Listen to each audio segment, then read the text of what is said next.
Hey, salut à tous, bienvenue dans ce nouvel épisode. Pour celui-ci en intro, je vais vous recontextualiser un peu tout ça. En fait, cet été, dans la version Summer Edition de ma chaîne, je vous ai proposé des épisodes inspirés des magazines de l'été avec donc différentes rubriques: Actu People, Quiz, Horoscope Business, Histoire vécue, Histoire What the fuck et bien sûr la partie courrier des lecteurs. La partie courrier des lecteurs était concentrée sur mon business Amazon de retail arbitrage, donc d'achat-revente sur Amazon. Parallèlement à ça, mon épisode FAQ sur mon business d'Amazon a cartonné. Je l'ai publié l'année dernière et cet épisode continue d'être vu, d'être écouté et vous me posez énormément de questions en commentaire. J'ai donc décidé de vous regrouper les 8 rubriques spéciales courrier des lecteurs dans 2 épisodes. Donc cet épisode va regrouper les 4 premières questions des 4 premiers épisodes et la semaine prochaine, je te partage la partie 2 avec les 4 dernières questions des 4 derniers épisodes de l'été. Comme ça, je me suis dit, ça sera plus facile pour toi, toutes les questions seront regroupées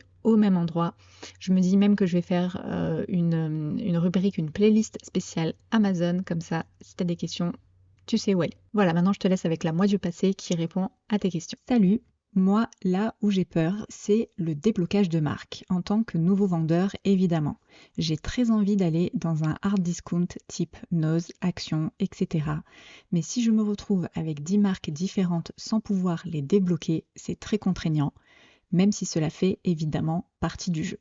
Alors, salut Jérémy et merci pour ta question. Elle va parler à plein de monde parce qu'elle touche vraiment à un sujet qu'on rencontre tous quand on débute, c'est-à-dire les marques bloquées. Je l'ai rencontré également, je me demandais un peu comment faire dans l'action, dans la pratique, comment j'arrive à trouver un produit et à le vendre. Mais avant de rentrer dans le détail de ma réponse, faisons juste un petit point vocabulaire et explication parce que pas tout le monde sait de quoi on parle. Donc c'est quoi le retail arbitrage? C'est une stratégie ultra concrète pour gagner de l'argent sur Amazon.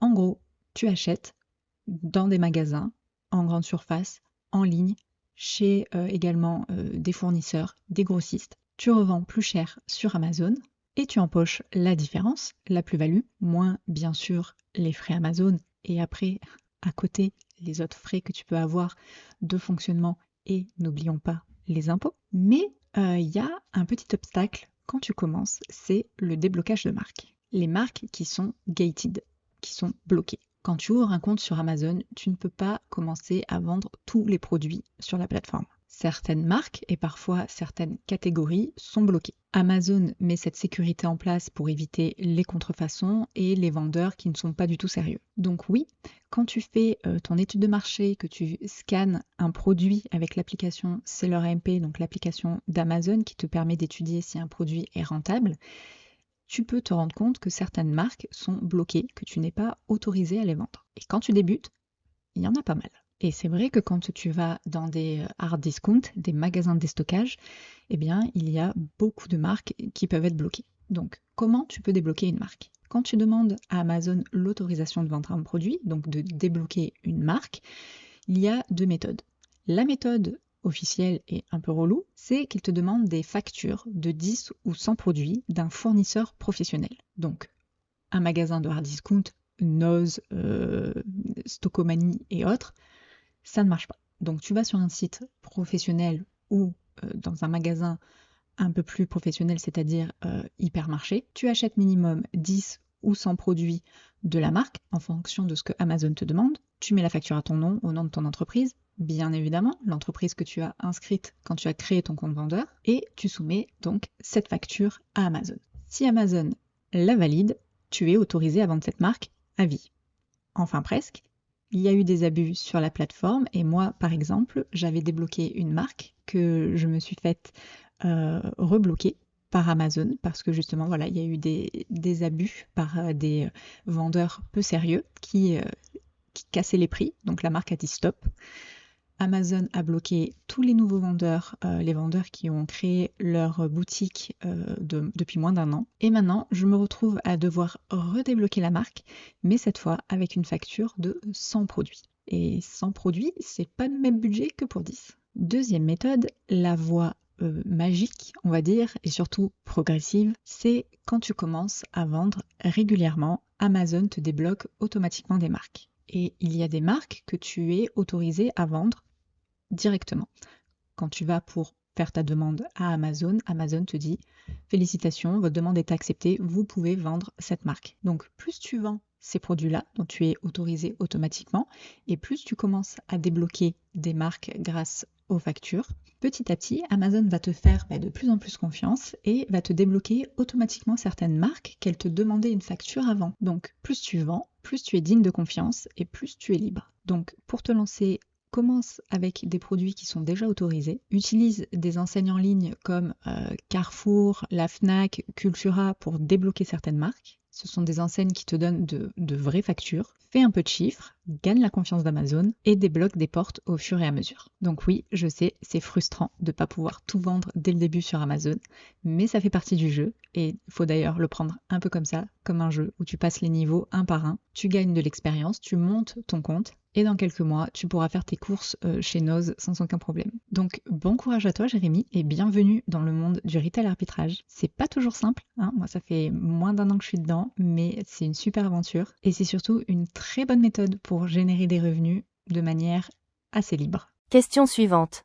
Salut, tu fais du online ou du magasin physique? J'ai scanné 6000 produits en online avec Keepa, recherche inversée. J'ai trouvé à peine une dizaine de produits.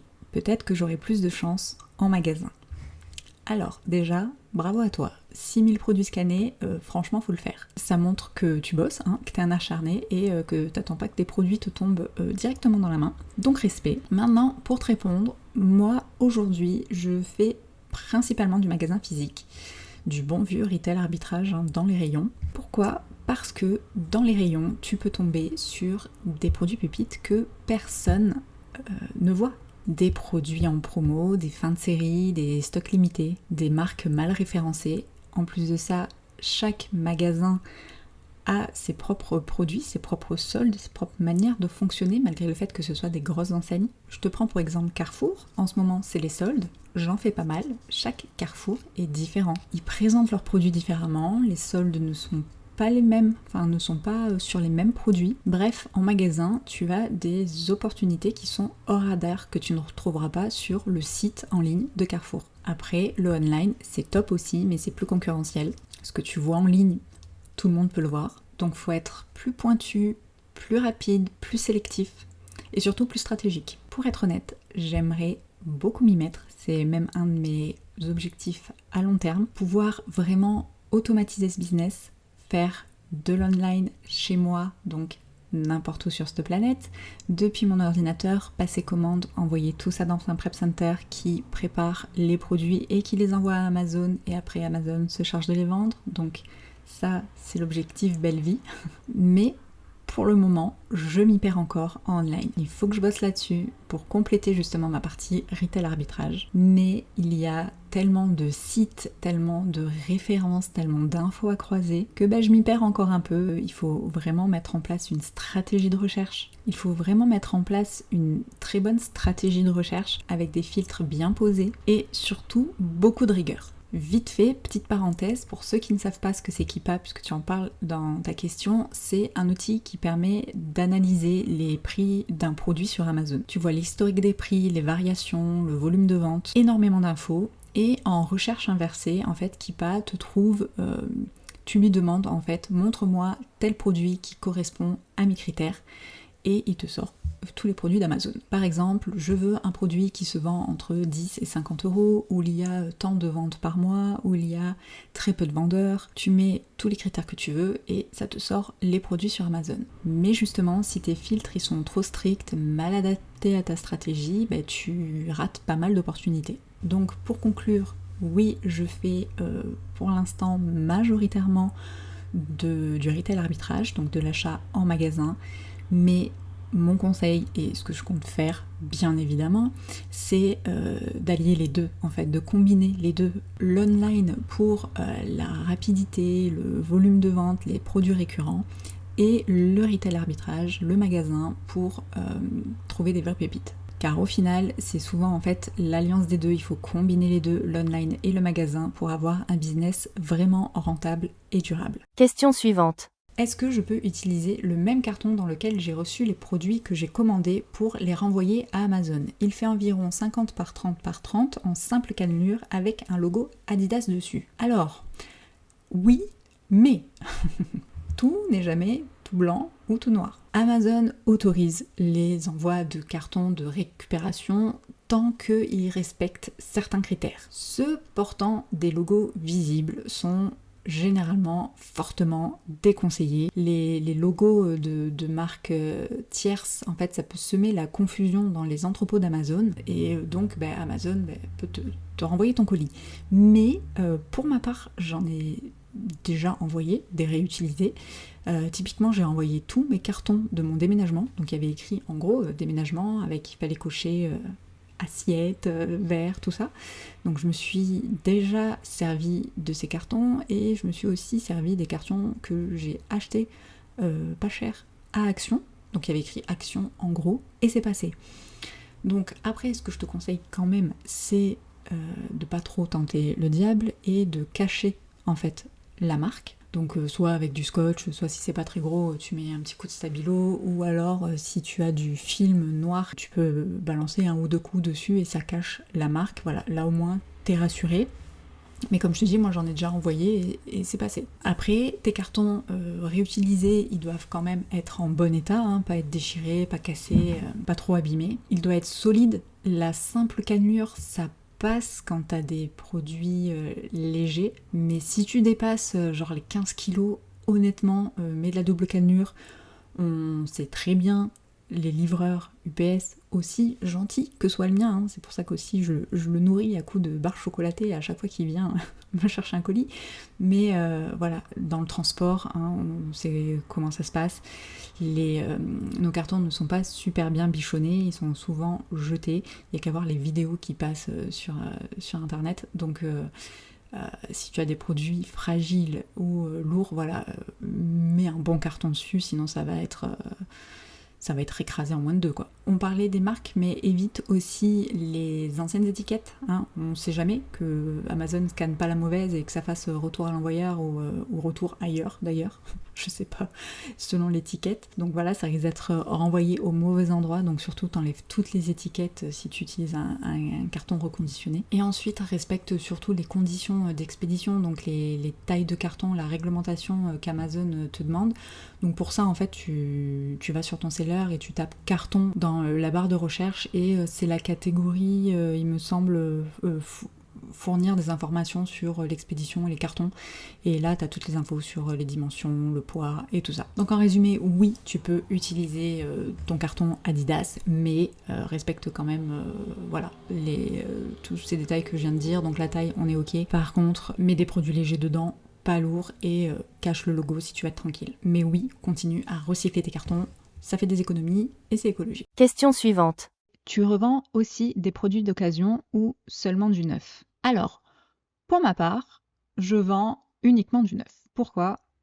Parce que c'est plus carré, c'est plus clair, c'est surtout aussi plus facile et plus rapide à gérer avec Amazon. Quand tu vends du neuf, tu n'as pas à te justifier sur l'état des produits, tu n'as pas à prendre 36 000 photos, très jolies photos pour faciliter la vente. Tu n'as pas non plus à croiser les doigts que l'acheteur soit sympa, parce que il faut savoir quand même que Amazon, c'est vraiment énorme.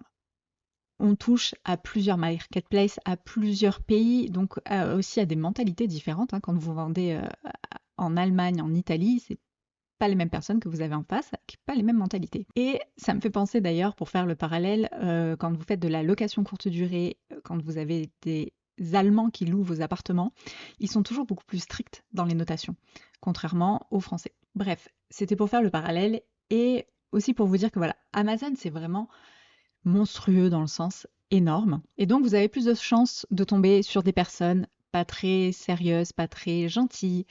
Moi, là, je vois déjà, rien qu'en vendant des produits neufs, certaines personnes, en fait, ça fait partie du jeu, mais quand vous vendez, par exemple, une boîte avec des figurines pour enfants, quand il y a plusieurs figurines, certaines personnes commandent, ouvrent le paquet, prennent juste la figurine qui l'intéresse et vous le renvoient le paquet. Amazon, c'est tellement énorme pour que ça fonctionne. Ils ne cherchent pas plus loin. L'acheteur a raison, il le rembourse. il vous a renvoyé votre colis et après il voit si le colis est réutilisable, ils le remettent en vente. S'il n'est pas réutilisable, ça après ça dépend des options que vous avez choisies, mais ils vous le renvoient. Donc si vous envoyez de l'occasion, que vous avez marqué bon état et que la personne en face trouve et ça état correct, bref, vous voyez où je veux en venir, c'est plus compliqué. Donc avec le neuf, je me prends pas la tête, je me greffe sur une fiche, j'achète, j'expédie et Amazon gère le reste. Mais par contre, il y a quand même des gens qui cartonnent avec l'occasion sur Amazon. Après, c'est une autre stratégie. Mais voilà, je suis pas en train de dire que ça ne fonctionne pas, c'est juste que moi, c'est pas la stratégie que j'ai choisie. L'occasion, ça peut être aussi une bonne occasion pour se lancer sur Amazon quand tu n'as pas beaucoup de budget. Tu peux faire un tour chez toi là, dans toutes tes affaires. Je suis sûre que tu as sûrement des livres, des DVD, des jeux vidéo, de la musique que tu peux vendre sur Amazon en occasion. Et donc ça te permet de commencer à te faire ta petite trésorerie pour après aller attaquer sur des plus grosses commandes en achetant du neuf. Donc en gros, les deux stratégies sont possibles, c'est juste que c'est pas les mêmes. Pour ma part, moi j'ai choisi de vendre du neuf en mode FBA, c'est-à-dire Fulfillment by Amazon, donc c'est Amazon qui expédie. À l'inverse, vous avez Fulfillment by Merchant, donc là c'est vous qui vous chargez d'envoyer, donc ça aussi c'est notre système, notre stratégie. Mais donc moi, je vends du neuf en FBA parce que je veux vraiment un système qui soit automatisé au maximum et je veux vraiment un business qui tourne même quand je dors. Et pour ma part, pour les objets d'occasion ou les objets que je récupère qu'Amazon ne peut plus vendre, qui sont en bon état, je vous rassure. Je préfère les revendre sur d'autres plateformes du type Vinted, Le Bon Coin, qui ont déjà moins de frais. Mais je tiens à préciser, il faut vraiment que le profit soit intéressant, dans le sens où sinon ça ne vaut pas le temps en fait que je vais y consacrer. Et voilà, cet épisode est terminé. J'espère que j'ai pu répondre à tes questions, que ça t'a aidé. Si tu as encore des questions, n'hésite pas à me les mettre en commentaire. Et surtout, pense à t'abonner, à liker et à partager la vidéo. Ça me soutient mon travail. Et je te dis à la semaine prochaine pour la partie 2 de cette FAQ.